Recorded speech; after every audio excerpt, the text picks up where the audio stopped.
देश के पहले सीडीएस जनरल बिपिन रावत को पूरा देश नमन कर रहा है। जनरल बिपिन रावत के नाम से ही दुश्मन कांपते थे। आज हम आपको जनरल रावत के जीवन से जुड़ी वो अनसुनी कहानियां दिखाने जा रहे हैं, जिसे देखकर, जिसे सुनकर हर भारतीय का सीना गर्व से चौड़ा हो जाता है। इस खास पेशकश में देखिए राष्ट्रवादी रावत की 50 कहानियां।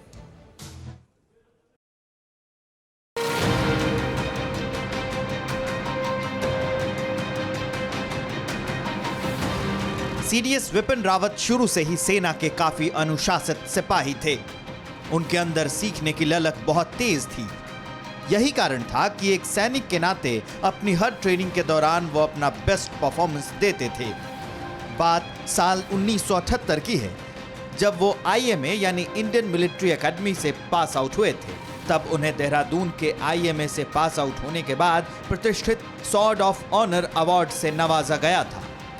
Sword of honour award IMA की ट्रेनिंग में एक्सीलेंट परफॉर्मेंस देने वाले बैच के सबसे बेहतर कैडेट को दिया जाता है। हर किसी को तभी ये उम्मीद और पक्का विश्वास हो गया था कि भारतीय सेना को एक बेहतरीन सैन्य अधिकारी मिलने जा रहा है। जनरल बिपिन रावत अपनी ट्रेनिंग के बाद भी हर मौके पर ये साबित करते रहे कि भारतीय सेना के सर्वोच्च पद पर एक शानदार अधिकारी बैठा हुआ है।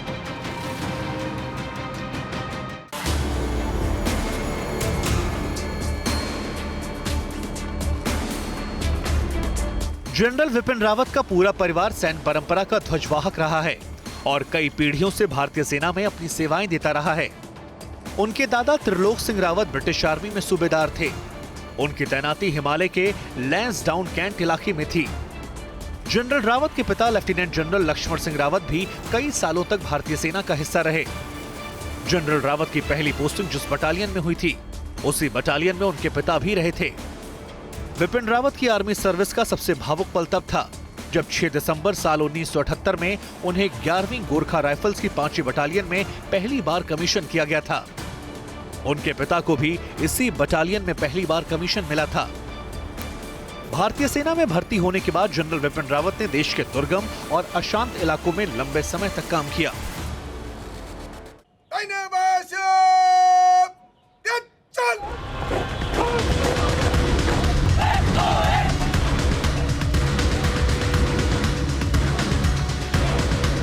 सीडीएस विपिन रावत की जिंदगी से जुड़ी अगली कहानी बहुत ही दिलचस्प है। जनरल रावत ने एक बार ये खुलासा किया था कि एनडीए के इंटरव्यू के दौरान उनका सिलेक्शन माचिस की डिबिया की वजह से हुआ था। एनडीए के इंटरव्यू के दौरान जब विपिन रावत की बारी आई तो अंदर उनके सामने ब्रिगेडियर रैंक के ऑफिसर थे जो उनका इंटरव्यू ले रहे थे। यहाँ रावत से जब उनकी हॉबी के बारे में पूछा गया तो उन्होंने कहा कि उन्हें ट्रैकिंग का बहुत शौक है। सेना अधिकारियों ने उनसे पूछा कि ट्रैकिंग पर अगर सिर्फ कोई एक चीज ले जानी हो तो वो कौन सी चीज है जिसे वो अपने पास रखना चाहेंगे। इस इंटरव्यू में विपिन रावत ने कहा कि वो एक माचिस का डिब्बा अपने साथ रखेंगे। इसकी वजह बताते हुए कहा कि ट्रैकिंग के दौरान अगर उनके पास माचिस की डिब्बी होगी तो इससे एक चीज से वो कई काम कर सकते हैं। उनके इस जवाब को सुनकर इंटरव्यू लेने वाले अफसर उनसे बहुत खुश हुए और उनका एनडीए में फाइनल सिलेक्शन हो गया।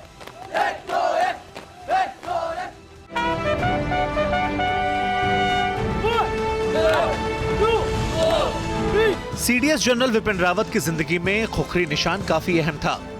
इसके पीछे की वजह यह थी कि देहरादून में जिस कैम्ब्रियन हॉल स्कूल में जनरल रावत ने 3 साल तक शिक्षा हासिल की थी, उस स्कूल का प्रतीक चिन्ह खुखरी था। जनरल रावत के उस स्कूल का मोटो टू ग्रेटर हाइट्स है। इस स्कूल के इसी खुखरी निशान और मोटो से प्रेरणा लेकर जनरल रावत अपने जीवन में लगातार बहादुरी और कामयाबी की नई ऊंचाइयां छूते रहे। आर्मी चीफ के रूप में जब साल 2017 में जनरल रावत देहरादून के कैम्ब्रियन हॉल स्कूल पहुंचे थे, तब उन्होंने कहा था कि उनके लिए गर्व की बात है कि वो अपने स्कूल के मोटो और प्रतीक चिन्ह पर हमेशा पूरी तरह खरे उतरे। गोरखा राइफल्स का प्रतीक चिन्ह भी खुखरी है, इसलिए जनरल विपिन रावत को खुखरी से खास लगाव था। खुखरी एक छोटे आकार का घुमावदार और बेहद धारदार चाकू होता है जिसे हर गोरखा सिपाही हमेशा अपने साथ रखता है।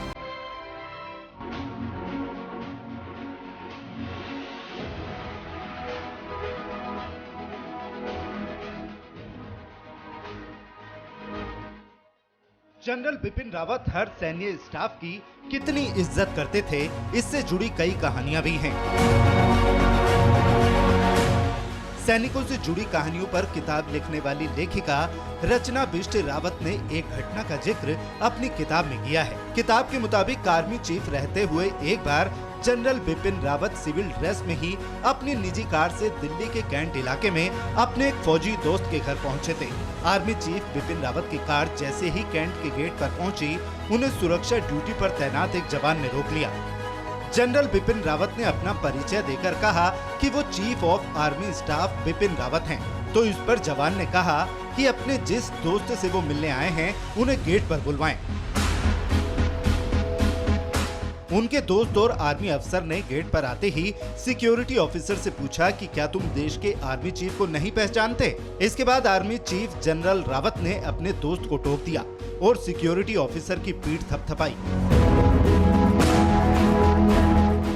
इतना ही नहीं, जनरल बिपिन रावत इस जवान की कर्तव्य निष्ठा से इतने प्रभावित हुए कि उन्होंने अगली सुबह आर्मी हेडक्वार्टर को पत्र लिखकर उस जवान की तारीफ की।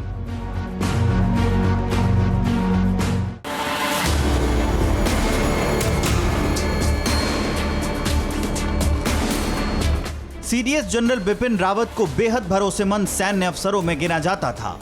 उनकी काबिलियत के दम पर सीनियर को सुपरसीड कर उन्हें सेना प्रमुख बनाया गया था। जिस दिन वो सेना प्रमुख से रिटायर हुए थे, उनके अगले दिन सीडीएस बना दिए गए थे। उन्हें 2 सीनियर अफसरों पर तरजीह दी गई। जनरल रावत 31 दिसंबर 2016 को थल सेना प्रमुख बने। 2019 में उन्हें देश का पहला चीफ ऑफ डिफेंस स्टाफ नियुक्त किया गया। सीडीएस पद को बनाने का मकसद सेना के तीनों अंगों में सही तालमेल और कार्यकुशलता को बढ़ाना था। जनरल रावत की नियुक्ति सीडीएस पद पर 65 साल की उम्र पूरे होने तक थी, लेकिन इसी बीच ये मनहूस हादसा हो गया।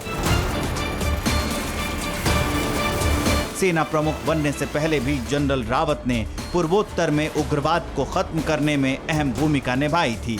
उन्होंने साल 2015 में म्यांमार में क्रॉस बॉर्डर ऑपरेशन चलाया था, जिसमें भारतीय सेना ने NSCN-K के उग्रवादियों को मुंहतोड़ जवाब दिया था।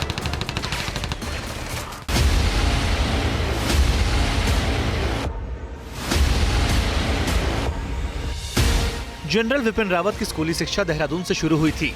देहरादून के कैम्ब्रियन हॉल स्कूल में उन्होंने शुरुआती पढ़ाई की थी। उसके बाद शिमला के सेंट एडवर्ड स्कूल में उन्होंने पढ़ाई की। बाद में सेना में अफसर बनने के उनके जज्बे ने उन्हें भारतीय सैन्य अकादमी यानी कि IMA देहरादून में दाखिला दिलाया। जनरल रावत फोर्ट लीवनवर्थ, अमेरिका में defence services staff college, Wellington और हायर कमांड कोर्स के ग्रेजुएट रहे। उन्होंने मद्रास यूनिवर्सिटी से डिफेंस स्टडीज में MPhil किया। मैनेजमेंट में डिप्लोमा और कंप्यूटर स्टडीज में भी डिप्लोमा किया। 2011 में सैन्य मीडिया सामरिक अध्ययनों पर अनुसंधान के लिए चौधरी चरण सिंह यूनिवर्सिटी मेरठ की ओर से PhD दी गई। हायर एजुकेशन के लिए जनरल रावत शुरू से ही जुनूनी थे। बाद में उन्होंने उस जुनून को पूरा भी किया।